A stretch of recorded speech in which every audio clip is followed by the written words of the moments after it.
Una, kawali, mantika, bawang, at ihalo natin ng bahagya, sibuyas. Ayan po guys, at lagyan natin ng hiniwang ham, mix. Hot dogs. At hiniwang hotdogs. So alam niyo na kung anong lutuin natin.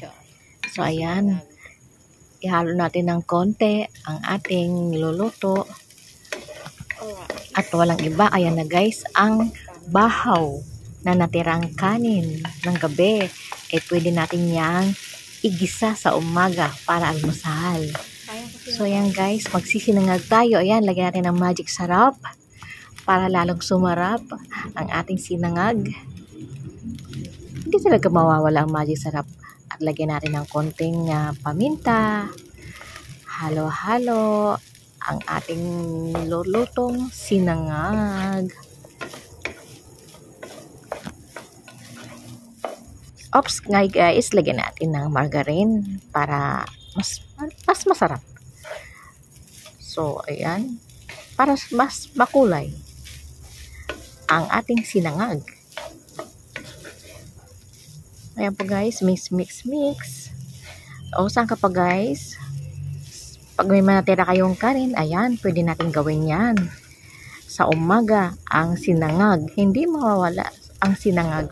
Sa mga Pilipino, ang sinangag.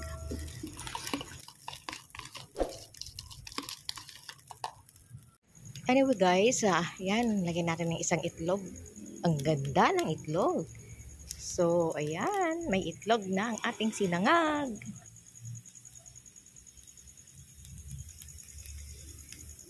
O, diba guys? Isang itlog kasamang hotdog na may so guys, 3-in-1 yan guys. Hotdog na may ham tsaka may itlog. So guys, that's it. Kain tayo. Bye. So ito na guys ang ating sinangag. Guys, ito na ating sinangag. Hindi guys.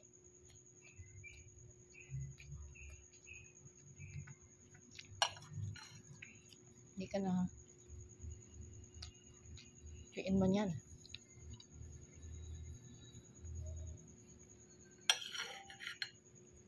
Yung hotdog tsaka ham tsaka itlog.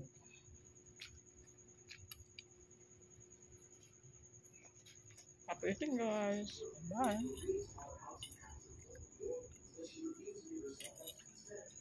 And guys.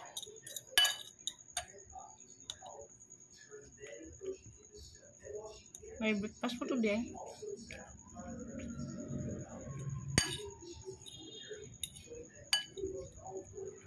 Diba?